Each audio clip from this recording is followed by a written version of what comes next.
May ginagawa tayong Kawasaki Mini 300 dito na welding machine. Yan. Ang pinaka problema nito, tapos ko naman tong matrobol, tapos ko na ring mapalitan yung dapat mapalitan, IGBT, tapos na.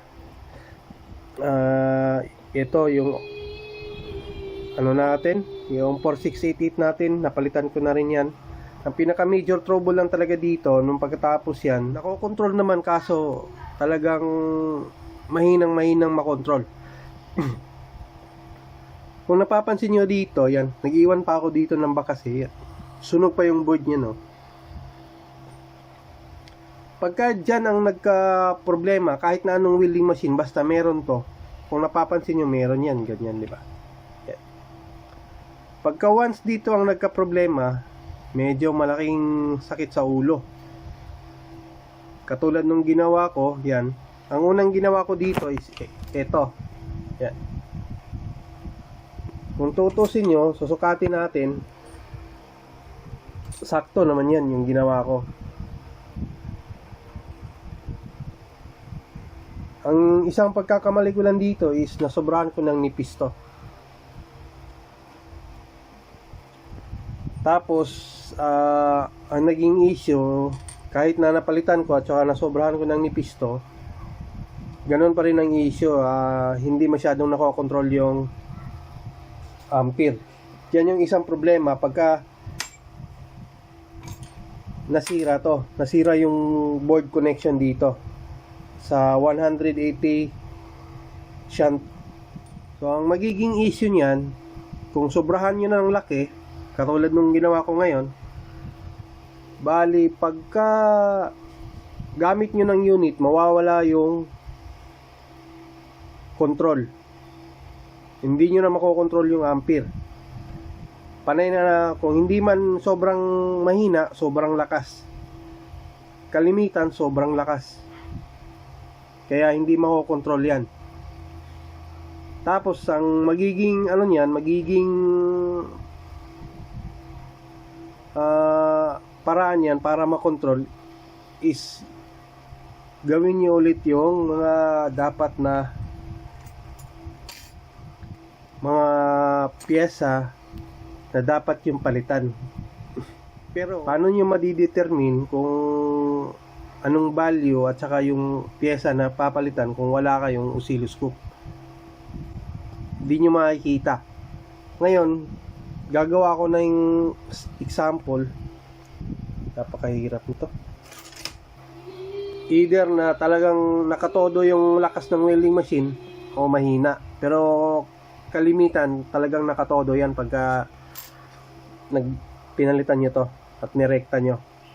Buti lang yun sa isang paa. Doon sa positive side pwede. O kung saan man nakalagay ito. Kung saan nakalagay ito tapos nasunog yung board,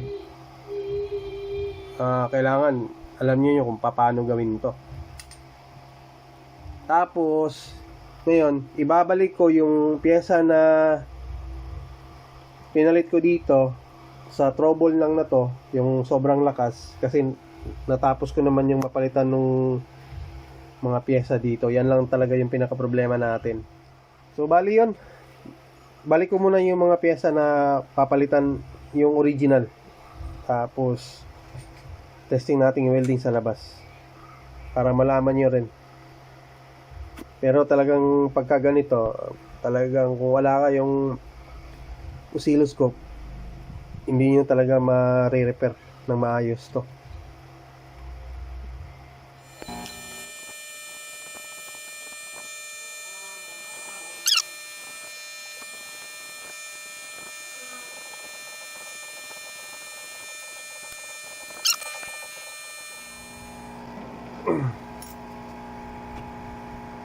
So bali yan ang tatlo na pinalitan natin. Pero depende na rin sa welding kung ano ang pinalitan nyo, ano ang kung saan banda. Pero magkakaiba lahat ng welding machine. So yun yung original number niyan, yan. Yang 512, yan 1001, tsaka yung dito, yung 822. Yan.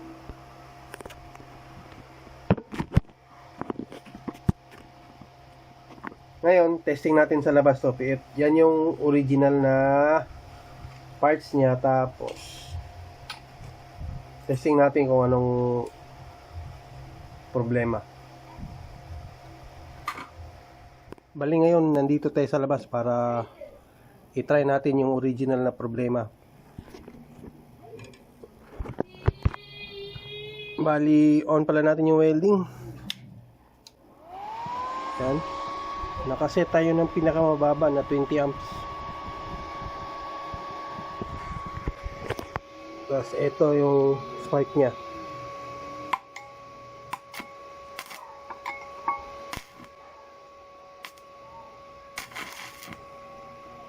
Yan. Tapos try nating itaas na ng konti. 60. Yan. Kita nyo? 60 pa lang pero sobrang lakas na. Kahit na iangat lang natin ng konti sa 20. Yan. Yan. Sobrang lakas na. Oh. O ngayon naman, balik tayo dun sa loob. Tapos palitan natin yung mga parts. Although marami pang kailangan na palitan doon, pero yun lang munang papakita kung palitan. Bali ngayon, palitan natin.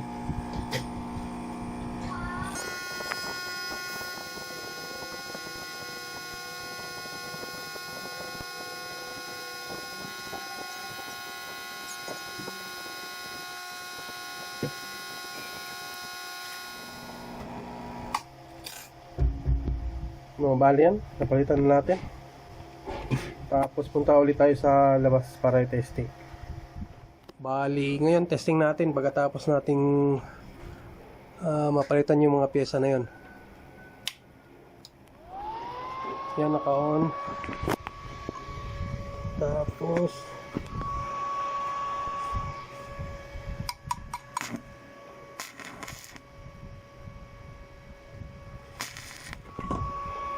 todo natin.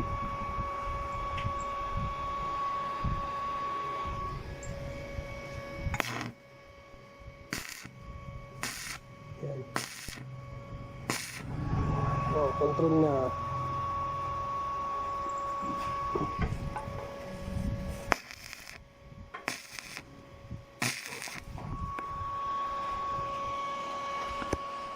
Dito na ulit tayo sa loob. Nabuo na natin si Kawasaki Mini 300.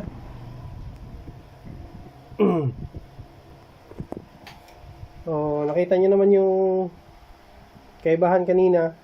Kung binalik natin yung sa original at saka in-adjust natin yung at makontrol natin yung ampere dito. Gawa nga ng yung kabilang connection ng welding na to, yung board is sunog na. Pagka nagkaganon, talagang mahirap i-adjust yun. Pagka kahit na palitan nyo pa ng bago, kahit na palitan nyo ng bago ganito, yung shunt ano natin, 180 shunt natin, ganun pa rin ang lalabas nun hanggat hindi nyo na i-calibrate ng maayos.